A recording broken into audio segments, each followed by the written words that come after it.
اعوذ باللہ من الشیطان الرجیم بسم اللہ الرحمن الرحیم والذین کفروا بعضهم اولیاء بعض الا تفعلوه تکن فتنة فی الارض وفساد کبیر والذین آمنوا وهاجروا وجاهدوا فی سبیل اللہ والذین آووا ونصروا اولئک هم المؤمنون حقا لهم مغفرة ورزق کریم والذین آمنوا من بعد وهاجروا وجاهدوا معكم فأولئك منكم وأولو الأرحام بعضهم أولى ببعض في كتاب الله إن الله بكل شيء عليم۔ معزز سامعین کرام، یہ سورۃ الانفال ہے اور ابھی آپ کے سامنے سورۃ الانفال کی آخری آیات یعنی آیت نمبر 73، 74، 75 یعنی 70 پر 3، 70 پر 4 اور 70 پر 5 یہ 3 آیات تلاوت کی گئی ہیں۔ سامعین کرام، قرآن کریم اللہ تبارک و تعالیٰ کی طرف سے ایک ایسی کتاب ہے جو اس دنیا کے کسی بھی زمانے میں یا دنیا میں کہیں پر بھی یہ کتاب جہاں تمام انسانوں کے لیے ہدایت اور رہنمائی ہے، وہیں اسی کتاب میں اللہ تبارک و تعالیٰ نے ہر دور کے مسلمانوں کے لیے ایک ایسا نسخہ کیمیا، ایک ایسی تعلیم اور ایک ایسا کلو دیا ہے کہ جس سے انسان اپنے وقت کے تمام حالات سے مقابلہ کر سکتا ہے۔ دراصل یہی قرآن کریم کا اعزاز ہے اور دراصل یہی قرآن کریم کی بلاغت اور فصاحت ہے کہ کسی بھی زمانے میں کہیں پر بھی اور کسی بھی مقام پہ رہنے والا انسان اس قرآن کریم کے اندر اگر غور و فکر کرے گا پوری بصیرت کے ساتھ تو اللہ تبارک و تعالیٰ اس کو اس کے لیے نکلنے کا رستہ بتلا دے گا۔ خاص طور سے مسلمانوں کے لیے اللہ تبارک و تعالیٰ نے اس میں بڑے ہی اچھے انداز میں مسلمان کیسے اپنے حالات کا مقابلہ کر سکتے ہیں اس کو بتلایا ہے۔ سامعین کرام، یہ قرآن کریم چاہے نبی اکرم صلی اللہ علیہ وسلم کے زمانے کے مسلمان ہو، چاہے بعد کے زمانے کے مسلمان ہو، ان کو اگر ان کی زندگی میں عروج چاہیے، سربلندی چاہیے، اگر ترقی چاہیے، اگر دینی اعتبار سے آگے بڑھنا ہے یا دنیاوی اعتبار سے ہی آگے بڑھنا ہے تو ضروری ہے کہ مسلمان آپس میں اتحاد و اتفاق کے ساتھ رہیں۔ اسلام کا سب سے پہلا منشا یہ ہے۔ اسلام نے جو باجماعت نماز کو فرض کیا ہے، یا پھر آپ کہیں بھی آپ جو ہے عیدگاہ میں چلے جائیے، وہاں پر ایک ساتھ عید کی نماز میدان میں ادا کرنے کا حکم دیا ہے، یا اجتماعی طور پر زکوٰۃ کا جو نظام ہے، یہ تمام کی تمام چیزیں اصل یہ چاہتا ہے کہ انسان کے اندر اتحاد و اتفاق ہو، مسلمانوں کے اندر اتحاد و اتفاق ہو۔ یہ جو آنے والے آیات ہیں اگرچہ غزوہ بدر کے بعد نازل ہوئے ہیں، لیکن اس میں بھی اللہ تبارک و تعالیٰ نے مسلمانوں کو یہی بات سکھلایا ہے کہ تم کو متحد اور متفق رہنا ہے، کیونکہ اگر مسلمان متحد اور متفق نہیں رہے تو دوسرے تو ہمیشہ اسلام اور مسلمانوں کے مقابلے میں متحد اور متفق رہتے ہیں، اور جب بھی موقع ملتا ہے ایک دوسرے سے ایک جٹ ہو کر کے مسلمانوں کو جانی اور مالی نقصان پہنچانے کی کوشش کرتے ہیں، ان کو موت کے گھاٹ بھی اتار دیتے ہیں، ان کے مال کو بھی چھین لیتے ہیں، ان کے عزت و آبرو کو بھی نیست و نابود کرتے ہیں۔ ساری بات بتلانے کی ضرورت نہیں ہے، سب چیز ہمارے سامنے بالکل کھلی ہوئی کتاب کی طرح سے۔ اللہ تبارک و تعالیٰ جو آیت کریمہ ہے، آیت نمبر 73، اللہ فرماتے ہیں والذین کفروا بعضهم اولیاء بعض، یہ جو کفار و مشرکین ہیں یہ آپس میں ایک دوسرے کے وارث بھی ہیں اور ایک دوسرے کے ولی بھی ہیں۔ مطلب کیا ہے اس کا؟ مطلب اس کا یہ ہے کہ ایک مسلمان یا مسلمانوں سے کفار و مشرکین کی کوئی حقیقی رفاقت نہیں ہے، کوئی وراثت نہیں ہے، بلکہ کفار و مشرکین ایک دوسرے کے وارث ہیں، اور صرف وارث نہیں ہے، ولی ہے، دوست ہیں، اور جب بھی موقع ملتا ہے اے مسلمانوں تمہارے خلاف یہ سارے کے سارے متحد بھی ہو جاتے ہیں اور تم کو نقصان بھی پہنچاتے ہیں۔ سامعین کرام، یہ باتیں ذرا دکھنے میں کچھ لوگوں کو اچھی نہیں دکھے گی، لیکن ابھی کے حالات پر آپ غور کریں گے تو آپ کو خوب پتہ چل جائے گا۔ میں یہاں پر یہ بھی بتلا دوں کہ یہ جو آیت کریمہ ہے اور اس کا جو یہ معنی اور مفہوم ہے یہ من کل الوجوہ نہیں ہے۔ الحمدللہ جو ہمارے برادران ہیں جو کفار و مشرکین ہیں اس میں ایسے لوگ بھی پیدا ہوتے ہیں جو ان چیزوں کو پسند نہیں کرتے ہیں۔ اللہ کے رسول صلی اللہ علیہ وسلم کے زمانے میں بھی مطعم بن عدی ایک ایسا غیر مسلم تھا جس کے بارے میں نبی اکرم صلی اللہ علیہ وسلم نے فرمایا کہ اگر وہ زندہ ہوتا تو میں اس کے سفارش کی وجہ سے بدر کے سارے کفار و مشرکین جو ابھی قید کر کے آئے اس کو چھوڑ دیتا، کیونکہ بہت سارے ایسے بھی ہوتے ہیں جن کے دل میں اللہ تبارک و تعالیٰ وہ بصیرت دیتا ہے کہ جو انسانیت کو سمجھتے ہیں، انسانیت کے درد کو سمجھتے ہیں، اور یہ سمجھتے ہیں کہ چاہے کسی بھی مذہب و مسلک کا انسان ہے، وہ انسان ہے، سب سے پہلے وہ انسان ہے اور سب سے پہلے انسانیت کی قدر کرنی ہے۔ لیکن یہ سارے لوگ ایسے نہیں ہوتے ہیں، ایسے لوگ بہت کم ہوتے ہیں۔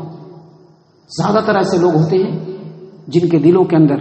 اللہ اور اس کے رسول صلی اللہ علیہ وسلم کی تعلیمات پر ایمان رکھنے والے اور اس کے مطابق عمل کرنے والے کے خلاف بغض ہوتا ہے، حسد ہوتا ہے۔ وہ نہیں چاہتے ہیں کہ اللہ تبارک و تعالیٰ کا نام سربلند ہو، وہ نہیں چاہتے ہیں کہ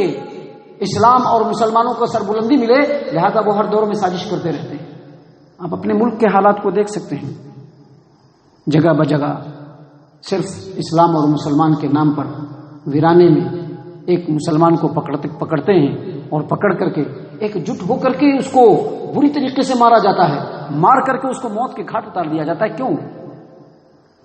سامنے والا کتنا مسلمان ہے وہ نہیں سمجھتا ہے، وہ مسلمان ہے بس اتنا سمجھتا ہے، اس کا عقیدہ کیا ہے وہ نہیں سمجھتا ہے، وہ یہ سمجھتا ہے کہ مسلمان ہے اور بس مسلمان سمجھ کر کے اس کو پکڑ کر کے اس کو اتنی بے دردی اور جانوروں کی طرح سے مارا جاتا ہے۔ کیوں؟ دراصل یہی بات ہے۔ اللہ تبارک و تعالیٰ یہاں پر اس آیت کریمہ میں فرما رہے ہیں والذین کفروا بعضهم اولیاء بعض، یہ کفار و مشرکین ایک دوسرے کے ولی ہیں، ایک دوسرے کے وارث ہیں، ایک دوسرے کے ہمدرد ہیں۔ ایک مسلمان یا مسلمانوں کی جماعت سے ان کی کوئی رفاقت نہیں ہے، ان کے کوئی ولی نہیں ہو سکتے ہیں، اور جب بھی ان کو موقع ملے گا یہ متحد اور متفق ہو کر کے مسلمانوں کو نقصان پہنچانے کی کوشش کریں گے۔ اس لیے اللہ تبارک و تعالیٰ نے آگے فرمایا الا تفعلوا، اے مسلمانوں اگر تم نے بھی آپس میں اتحاد و اتفاق کو سامنے نہیں رکھا۔ ابھی کیا ہے، ہمارے یہاں اتحاد و اتفاق نہیں ہے، ساری باتیں ہو رہی ہیں، پھر بھی دیوبندی، بریلوی، اہل حدیث، فلاں چلا کیا کیا لوگ کرتے پھرتے ہیں، اپنے مسلک کے پیچھے ایسے دیوانے بنے ہوئے ہیں کہ قرآن اور حدیث ہمیں کیا سمجھا رہا ہے، مسلمانوں کو اس بات کا کوئی خیال نہیں ہے۔ جبکہ آپ صرف اسی زمانے میں نہیں، آپ زمانہ ماضی میں بھی جائیں گے تو یہاں تو انفرادی طور پر ہو رہا ہے۔ ایک مسلمان ملک کو تہس نہس کرنے کے لیے پوری دنیا اکٹھا ہو جاتی ہے۔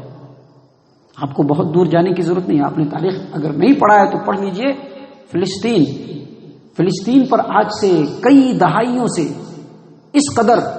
ظلم و زیادتی ہو رہی ہے، لیکن پوری دنیا خاموش ہے۔ تو دراصل وہ خاموش نہیں ہے بلکہ سب کے سب متفق ہیں، اور وہاں کے مسلمانوں کو تباہ و برباد کرنے کے لیے ایک مشن چلایا گیا ہے۔ تو یہ پوری دنیا کے حالات ہیں کہ جب بھی موقع ملتا ہے کفار و مشرکین اکٹھے ہو جاتے ہیں، ایک دوسرے کے ساتھ ہو جاتے ہیں، ایک دوسرے کے ہمدرد بن جاتے ہیں، اور جہاں پر بھی پاتے ہیں مسلمانوں کے جان کے بھی دشمن ہوتے ہیں، ان کے ایمان کے بھی دشمن ہوتے ہیں، ان کے مال کے بھی دشمن ہوتے ہیں، ان کی عزت و آبرو کے بھی دشمن ہوتے ہیں۔ ذرا تاریخ پڑھیں گے تو دلوں کی دنیا کھلے گی۔ ایک مسلمان کی صفت اللہ تبارک و تعالیٰ نے ایک جسم کی طرح سے بتلائی ہے کہ مسلمان آپس میں ایک جسم کی طرح سے ہے، کہ اگر روئے زمین پر کہیں پر بھی مسلمانوں کو خراش بھی پہنچتی ہے تو دوسرا مسلمان اگر اپنے اندر اس تکلیف کو محسوس نہیں کرتا ہے تو وہ مسلمان ہی نہیں ہے۔ مثل المؤمنین فی توادہم وتعاطفہم وتراحمہم کمثل الجسد الواحد، ایک جسم کی طرح سے ہے کہ اذا اشتکا منہ عضو تداعی لہ سائر الجسد بالسہر والحمى، درد اور بخار سے جس طرح سے ایک جسم کے ایک حصے کو اگر تکلیف پہنچتی ہے تو دوسرا حصہ بھی اس تکلیف اور درد کو محسوس کرتا ہے۔ ایک مسلمان کو اگر تکلیف پہنچے تو محسوس کرنا چاہیے۔ تبریز انصاری کے بارے میں آپ لوگ خوب اچھی طریقے جانتے ہیں، پوری دنیا کے اندر واقعہ ہے، پوری دنیا کے اندر یہ ہنگامہ ہے تبریز انصاری کے تعلق سے۔ اس کے کچھ ویڈیوز سوشل میڈیا پہ آئے، وہ کیسا مسلمان تھا، کتنا مسلمان تھا، کیسا اس کا عقیدہ تھا، یہ تو بات کی بات ہے، لیکن وہ پہلے ایک انسان تھا، لیکن اس کو جس انداز میں باندھ کر کے مارا گیا صرف اس وجہ سے مارا گیا کہ وہ مسلمان ہے، اور دوسری کوئی وجہ نہیں ہے، دوسری کوئی وجہ نہیں ہے۔ اللہ تبارک و تعالیٰ نے اسی بات کو یہاں پر بیان فرمایا والذین کفروا بعضهم اولیاء بعض، یہ کفار و مشرکین ایک دوسرے کے دوست ہیں، وارث ہیں۔ میں پھر بتلا دوں کہ سارے ایسے نہیں ہیں، بہت سارے اللہ تبارک و تعالیٰ کے بندے ہیں جو غیر ہوتے ہوئے بھی ان کے دل میں انسانیت کا درد ہے، لیکن یہ بہت کم لوگ ہیں، اکثر ایسے ہی ہیں، اور ان کا کام کیا ہے، اپنے مسلک کے خلاف، اپنے فکر کے خلاف جتنے بھی مسلمان ہیں ان کو تہس نہس کرنا، یہ ہر دور میں ہوتا رہا ہے۔ تو اللہ تعالیٰ نے اس کے بچنے کا طریقہ یہ بتلایا ہے کہ الا تفعلوہ، مسلمانوں تم کو بھی متحد ہونا پڑے گا، تم کو بھی متفق ہونا پڑے گا۔ یہ جو ہمارے یہاں مت بھید ہے، ہمارے یہاں جو مختلف غرض اور مختلف جو ہے باتوں کی وجہ سے ایک دوسرے کے اندر جو اختلاف ہے، اس اختلاف کو ختم کرنا پڑے گا۔ تمام مسلمانوں کو متحد ہونا پڑے گا، اور متحد ہونے کے لیے بس ایک ہی رستہ ہے، شخصیت پرستی کو چھوڑ کر کتاب و سنت پہ آنا پڑے گا، کتاب و سنت پر آنا پڑے گا۔ وگرنہ تبریز انصاری جو آج ہے، ویسے بہت سارے تبریز انصاری آئیں گے جن کو بھیڑ اپنا نشانہ بنائے گی اور نشانہ بنا کر کے تو تباہ و برباد کرے گی۔ ایک فلسطین تباہ ہوا ہے، ابھی بہت سارے ایسے ملک ہیں جو فلسطین بن سکتے ہیں۔ آپ یقین مانیے، کتاب اور سنت کی جو بصیرت ہے اور ان آیات کے اندر جو علوم ہے، اس کی روشنی میں اگر کمپلیٹلی جائزہ لیا جائے تو آج ہم لوگ جہاں پہ ہیں اور اس سماج و معاشرے کی جو حالت ہے، آج سے 20 سال پہلے ایسی حالت نہیں تھی، اور آج کے 5 سال کے بعد اگر مسلمانوں نے اپنے آپ کو نہیں سنوارا، نہیں سدھارا، تو 5 سال کے بعد ہی حالت اس سے بھی زیادہ خراب ہونے والے ہیں، اس سے بھی زیادہ خراب ہونے والے ہیں، اس سے بھی زیادہ خراب ہونے والے ہیں۔ اور اگر حالت ویسی نہیں لانا چاہتے ہیں تو آپ کے لیے صرف ایک ہی رستہ ہے، ایک اللہ تبارک و تعالیٰ کے کلام کا رستہ، دوسرا نبی صلی اللہ علیہ وسلم کے فرمان کا راستہ۔ ان دونوں رستوں میں آپ کے لیے جو طریقے بتلائے گئے ہیں، جو چلنے کا رستہ بتلایا گیا ہے، جو زندگی گزارنے کا ڈھنگ بتلایا گیا ہے، اگر اس کو اپنا لیا تو سب سے پہلے تو اللہ تبارک و تعالیٰ کی مدد شامل حال ہو جائے گی۔ اللہ تبارک و تعالیٰ قرآن کریم میں فرماتے ہیں، من عمل صالحا من ذکر او انثى وهو مؤمن فلنحيينه حیاتا طیبہ،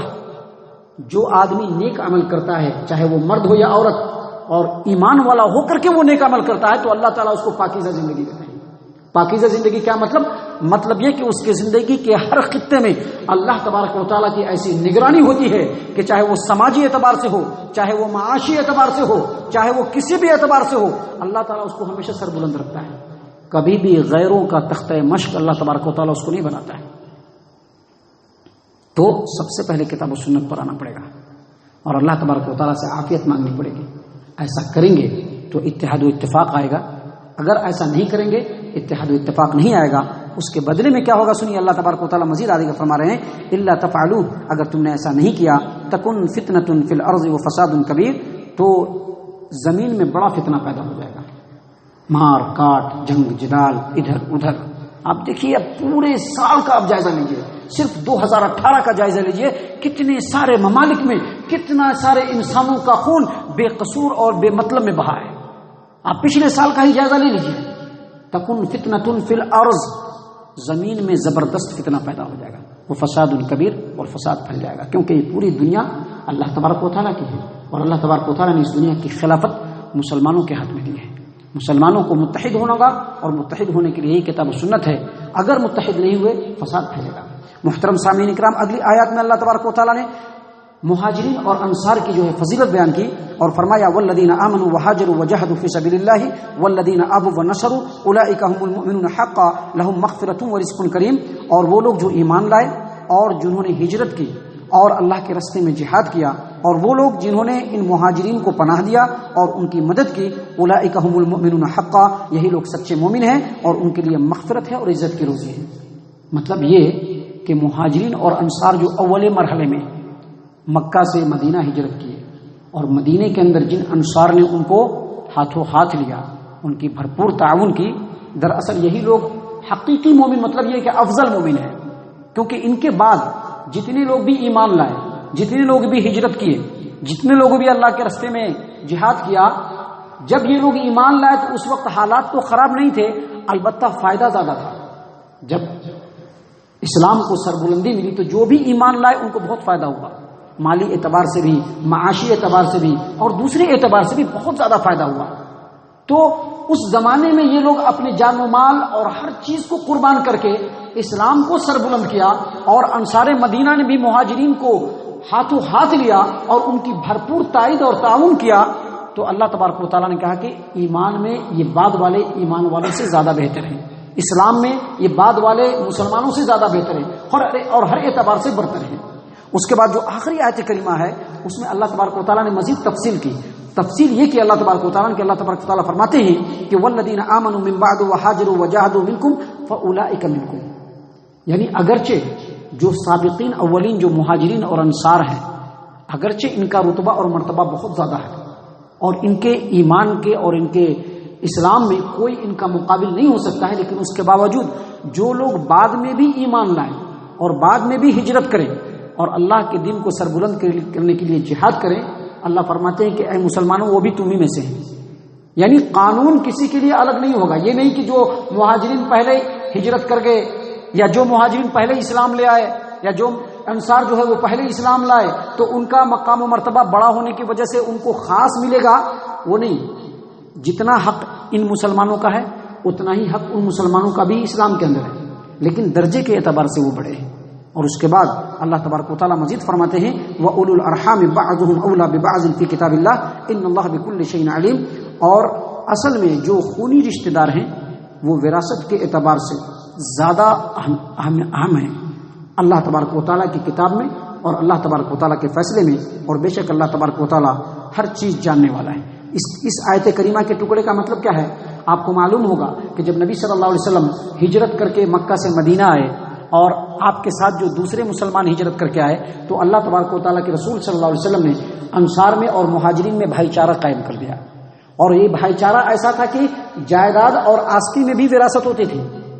لیکن اللہ تبارک و تعالیٰ نے اس آیت کریمہ کے ذریعے سے اور قرآن کریم کی دوسری جو آیت کریمہ ہے اس کے ذریعے سے اللہ تبارک و تعالیٰ نے بتلایا کہ وہ جو بھائی چارہ وقتی طور پر اللہ کے رسول صلی اللہ علیہ وسلم نے قائم کیا تھا وہ اب منسوخ ہو گیا۔ اب جو حقیقی رشتہ دار ہوں گے، جیسے بیٹا اپنے باپ کا وارث ہوگا، بیوی اپنے شوہر کی وارث ہوگی، باپ اپنے بیٹا کا وارث ہوگا، یعنی جو حقیقی خونی رشتہ دار ہوں گے وہی ایک دوسرے کے وارث بن سکتے ہیں، ایک دوسرے کے مال کے ذمہ دار بن سکتے ہیں۔ اب یہ جو بھائی چارہ اللہ کے رسول صلی اللہ علیہ وسلم نے لگایا تھا اب یہ منسوخ ہو رہا ہے، اور ایسا کیوں ہوا؟ کیونکہ اب مسلمان الحمدللہ خوشحال ہو گئے ہیں اور اللہ تبارک و تعالیٰ تمام انسانوں کے حالات کو خوب جاننے والا ہے۔ اللہ تعالیٰ سے دعا ہے کہ اللہ تعالیٰ ہم تمام کو ان باتوں کے اوپر غور و فکر اور تدبر کرنے کی توفیق عنایت فرمائے۔ معزز سامعین کرام، اللہ کے فضل و کرم سے سورۃ الانفال ختم ہو چکا ہے۔ اب اس کے بعد ترتیب کے ساتھ پیچھے سے ہمارے سامنے سورۃ الاعراف کی تفسیر شروع ہوگی۔ اللہ تعالیٰ سے دعا ہے کہ اللہ تعالیٰ ہم تمام کو صحیح معنوں میں مومن اور مسلمان بنائے، جنت الفردوس میں جگہ عطا فرمائے۔ اے اللہ ہم تمام کو جہنم سے پناہ دے، اے رب العالمین ہم تمام کو جہنم سے پناہ دے، اے مالک الملک ہم تمام کو جہنم سے پناہ دے، آمین یا رب العالمین۔ وما علینا الا البلاغ المبین۔